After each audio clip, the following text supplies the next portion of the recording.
like sharp minds. Brood hot, sure bra. No sugar, no filter. Sip, think, repeat, repeat.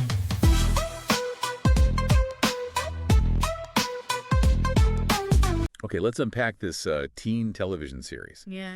You know, on the surface, you might just see the obvious stuff, the love triangles, the friendship drama, maybe those high schools that look way too stylish. Mm-hmm. Suspiciously stylish sometimes? Right. But if you actually peel back a layer, there's something surprisingly deep going on there.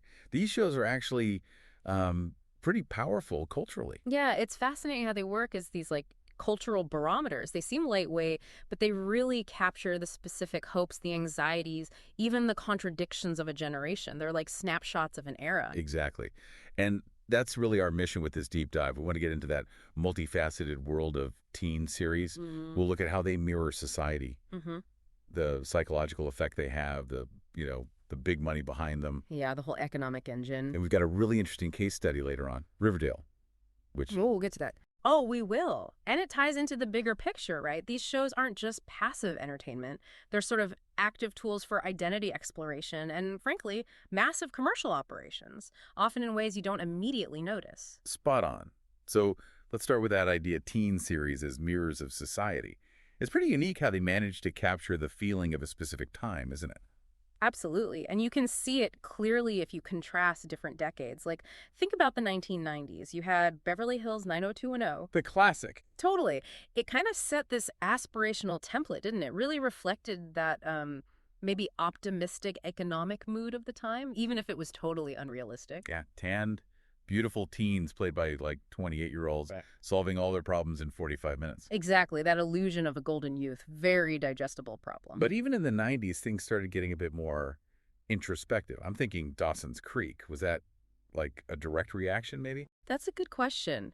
Dawson's Creek definitely shifted things. It leaned into that introspection, all those kind of pseudo-philosophical dialogues about love and life. Very wordy. Very wordy. But the characters had more psychological depth, for sure. It was moving away from just archetypes, a subtle shift, but significant. And then, boom, the 2000s arrive, and we get Skins. Talk about a change of pace. Skins was, wow, yeah, a radical departure. It just depicted adolescence with this unprecedented brutality, drugs, mental health struggles, eating disorders, neglectful parents. Like a filter. Absolutely zero filter, and no easy moral lessons either. It felt like a move towards something much more unflinching, maybe reflecting a bit more disillusionment, or just a demand for more realness. That contrast really makes you think, what is it that makes some of these shows stick around? Become these cultural benchmarks? I think the key is really tapping into the societal issues of that specific moment. It's not just about a good story, it's how it resonates with what people are collectively feeling or worrying about at the time. Which brings us neatly to the 2010s and onwards, where, diversity and inclusion really started coming to the forefront. Social media, identity movements, they clearly had a huge impact. Yeah. How did TV reflect that? Oh, massively. Glee is probably the big early example, right? Right. It really pushed the idea of representing different groups, sexual orientation, ethnicity, disability. Yeah. Now, maybe sometimes it felt a bit clumsy or performative. Yeah, maybe a very special episode sometimes. A little bit, but the intent was there, and it felt pretty groundbreaking for mainstream TV at the time. And then you see that evolve further with shows like Sex Education. Yeah. That felt different again. What's key about sex education, I think, is it moved beyond just showing diversity to actually normalizing it. Queer characters, neurotypical characters, they're just there. It's part of the fabric of the show. Matter of fact. Exactly. And plus, it has that weirdly educational role, doesn't it? Tackling consent, healthy relationships. It's kind of ironic that teens might learn more from the show than from school sometimes. It is pretty wild, yeah. Yeah. It just shows the power these series can wield. And speaking of power, 13 Reasons Why. That stirred up a lot of debate. It certainly did. But, is there a danger of saying this show caused this specific outcome? Yeah. Regarding suicide rates, isn't it more complex? Well, that's the core of the debate, isn't it? 13 Reasons Why triggered this huge discussion. Was the depiction too graphic? Did it inadvertently romanticize suicide? Was it irresponsible? Yeah. The fact that Netflix actually went back and removed that graphic scene after studies suggested a correlation with a rise in youth suicide rates, That's huge. It really underlines the power these shows have. It's way beyond just entertainment. It's incredible. So you see this arc, right? From sort of perfect teens of 90210 to the darkness of Skins, the inclusivity push in Glee, the controversy around 13 Reasons Why. They really are like these sociological labs, reflecting our anxieties and sometimes even pushing cultural change themselves. So, building on that idea of reflecting anxieties, let's dig into the psychological side for the viewer. Why do these often really exaggerated stories hit so hard? It's clearly more than just plot twists. Yeah, there's definitely a deep psychological pull. It goes beyond just the drama. Right. It feels like they tap into something about understanding ourselves, our identity, where we fit. Yeah. They function as these spaces for, like, emotional exploration, identity tryouts, which was part of why they're so addictive. That's a great way to put it. Adolescence is fundamentally a quest for identity, right? And these shows mirror that perfectly. The characters are almost always searching for themselves. And you see shows like Heartstopper doing this really well recently. It got so popular not just for the sweet romance, but because it handles identity so gently, so nuanced. It feels very real. Totally. The characters have doubts, hesitations. It normalizes LGBTQ plus experiences without relying solely on, common narratives or intense drama. That feels like a really important evolution in how these shows can affect self-image. And it's not just about romance, is it? Friendship is massive in these shows. Oh, absolutely central. Friendship often acts as this, like, compass or a laboratory, like you said, where you test out who you are. Stranger Things taps into that brilliantly, that fear of growing up, losing your friends, the need for your group. It's like our brains actually get hooked into these stories on a deeper level. Isn't there some science behind, like, binge watching? Yeah, there is. Neuroscience research suggests our brains aren't great at distinguishing between emotions we feel watching something and emotions in real life. So when a character has a crisis, You feel it too. your brain kind of reacts as if it's happening to someone you actually know. It's pretty powerful. Which explains that feeling of connection we get even with fictional people. Exactly. That's what psychologists call parasocial identification.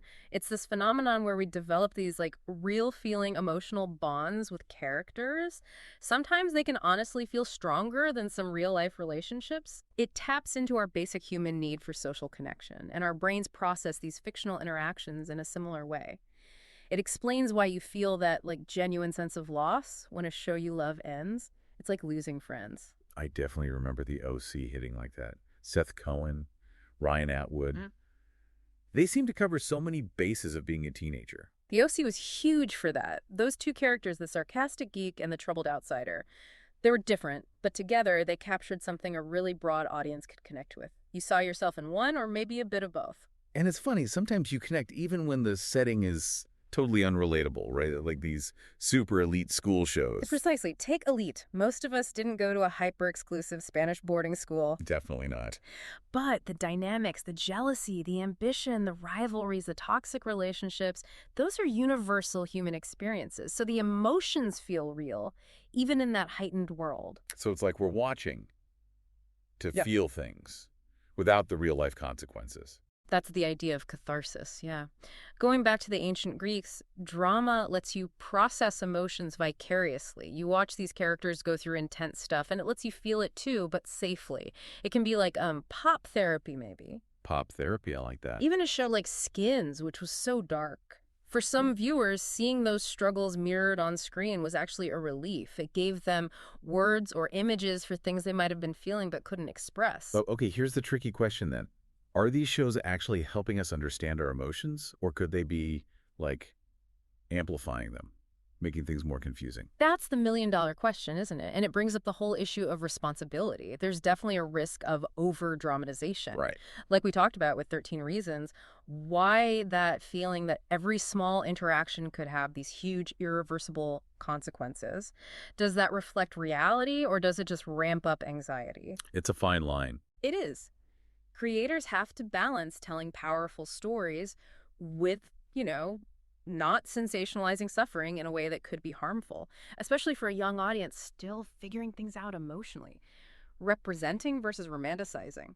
So yeah, watching teen shows is this really complex thing. You're feeling things vicariously, exploring identity, maybe finding comfort. Makes sense why we get so attached and why looking back at them as adults feels different. Totally. You see them with new eyes. Okay, so we've got this powerful emotional connection, But let's shift gears a bit and look at the business side. The machine that knows all about this connection and how to use it. Yeah, because all that emotional resonance, it's not just happening by chance. There's a huge, very savvy industry behind it all. Absolutely. Yeah. Behind the representation, behind the feelings, there's a highly profitable business. These shows are products, often very carefully engineered to grab and hold on to a specific, highly connected audience. And teens and young adults. They're kind of the ideal demographic for this, aren't they? They tend to be very online, maybe more open to influence, and they consume media intensely. Binge watching is practically built in. And the rule seems to be, the more addictive, the bigger the phenomenon, the more money it makes. Stranger Things feels like the ultimate example. Oh, Stranger Things is a masterclass in building a marketing machine. It's got the visuals, the nostalgia, hitting multiple age groups, huge commercial potential. When a teen show really hits big, it stops being just a show. It becomes a brand. We've seen that again and again. Gossip Girl, Vampire Diaries, The 100, Elite. They spun off so much stuff beyond just the episode. Exactly. Merchandise, fashion lines, ad deals, constant social media buzz. And you can't underestimate social media's role now. TikTok, Twitter, Instagram. They can make or break a show. Think about Bridgerton and all those TikTok trends. It feels like some shows are almost designed now to create viral moments. I think that's often true. Those water cooler moments, the iconic lines, the shocking twists, even the completely bizarre stuff like in Riverdale that's gold for social media sharing. Free marketing, basically. And it works both ways, right? Yeah. Culture influences the shows, but the market definitely influences what gets made. Oh, for sure. Platforms are constantly analyzing data. What are young people watching? What resonates? What themes are trending? That feeds back into script decisions. Like LGBTQ plus representation? That's a good example. Yes, there's been progress and genuine desire for inclusion, but it's also undeniable that there's huge audience demand for it. Shows like Heartstopper, Young Royals, Sex Education, even Elite, they're catering to that demand, and it builds a really loyal fan base. We've also seen genres cycle in and out, like fantasy and the supernatural coming back again. All right, the market shifts, nostalgia kicks in. We had the vampire craze, then maybe a lull, and now you see things like Wednesday or the bastard son and the devil himself bringing back those supernatural elements. It's cyclical. And even the shape of the shows has changed. No more 22-episode seasons, really. Yeah, that shift to shorter 8, 10-episode seasons is huge. It fits the binge model perfectly. And let's be honest, it's probably cheaper to produce overall. More impact, less filler, that's the goal. But is there a downside to all this market-driven strategy? Does it sometimes lead to everything feeling a bit samey? That's the risk, definitely. Standardization. When platforms get risk-averse, they lean into formulas that worked before. So you get waves of similar shows. Think about all the dramas set in elite schools with gorgeous teens, dark secrets, maybe a murder. Elite, the Society Control Z, the Gossip Girl reboot. Exactly. They often share a similar DNA because it's seen as a safer bet. So you chase the guaranteed hit, but maybe you lose that spark of originality. That's the danger. When a show feels more like a product designed by committee for maximum engagement, it can lose its unique voice. Which actually brings us perfectly to Riverdale. Ah, yes. Riverdale. Okay, when it started back in 2017, the pitch was actually pretty cool, wasn't it? Dark, moody, Archie comics. Yeah, that initial concept, like Twin Peaks meets Gossip Girl, but with Archie characters. Noir vibes, it felt fresh, definitely a modern take. But then, well, things went in a direction, a very specific direction. Oh, boy, did they ever. Riverdale just escalated rapidly into this realm of utter strangeness. Cults, deadly D&D knockoffs, government plots, actual superpowers, random musical numbers. It became its own weird thing. A complete television oddity. It's sliding into absurdity while maybe narratively baffling, somehow tapped into, like, internet culture. That hyperbole, the constant escalation. Maybe it even became a weird meta-commentary on teen drama itself. And yet, people kept watching. It built this really dedicated fan base, almost hooked by how bizarre it got. Yeah, despite the chaos, or maybe because of it kept this loyal audience fascinated. And that first season, remember the whole who killed Jason Blossom mystery? That was actually pretty solid. Good atmosphere, consistent characters. It really was. Yeah. But then it just felt like every season had to top the last one in sheer craziness. The whole structure just became this wild collage of pop culture references. Sometimes clever, often just out of control. Moving from like true crime to soap opera family drama. That Griffins and Gargoyles season, that was basically a living meme factory. And you could see the critical reviews change over time too, right? From praise to just Acknowledging the madness. Totally. Early on, critics liked the tone, the cast. Later reviews were mostly about, wow, this show has gone completely bonkers. And the audience split, too. People who loved the ride and people just scratching their heads. But even with the, let's call them creative plot choices, Riverdale definitely made a cultural splash. Fashion, for instance. That's true, actually. Between maybe 2018 and 2023, Riverdale had a real fashion influence. Cheryl Blossom's look, Veronica's, Jughead's beanie and jacket, those became iconic for a bit. And it was huge on social media, obviously. Oh, absolutely massive. Constant discussion, fan theories flying everywhere, and yeah, a lot of making fun of it, too. The most over-the-top scenes became instant GIFs and memes. People were always debating, is this genius or just ridiculous? And it definitely launched careers for those young actors. No doubt. It gave huge visibility to Lily Reinhart, Cole Sprouse, KJ Apa, and others, set them up for other things. So in its own weird way, it was kind of a success story. Just Yeah. not a conventional one. It's fascinating. Despite completely abandoning narrative consistency, it lasted 7 seasons and remained a pop culture fixture. Maybe a failure by traditional storytelling standards, but definitely a success in terms of cultural noise. It really makes you ask, was it a disaster or some kind of weird, unintentional art project that redefined teen TV, for better or worse? So wrapping things up, Yeah. we've really seen how teen series have shifted and changed over the years.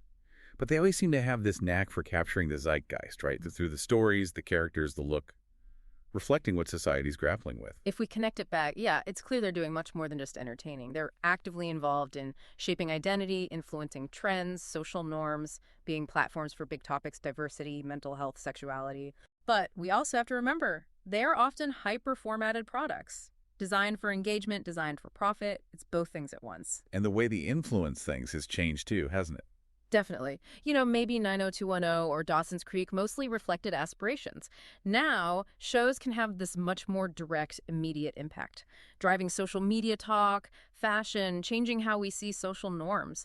Like Heartstopper's focus on kindness and queer stories, or Euphoria's whole aesthetic influence. And behind it all is that massive economic engine, laser focused on that young, online, consuming, trend-hungry audience. Yep. These are valuable commodities, boosted by slick marketing, product placement everywhere, those bin-ready formats designed to hook you in. And Riverdale stands as this kind of cautionary tale, maybe, about what happens when you push the weirdness just a bit too far. It's definitely a compelling case study, that improbable mix that led to, narrative chaos, but also incredible cultural buzz and longevity. A real outlier. So looking forward, what do you think is next for teen series? Where are they heading? Well, given how central they are, they'll keep evolving, for sure. You've got AI potentially getting involved in writing, streaming platforms calling the shots, social media being everywhere.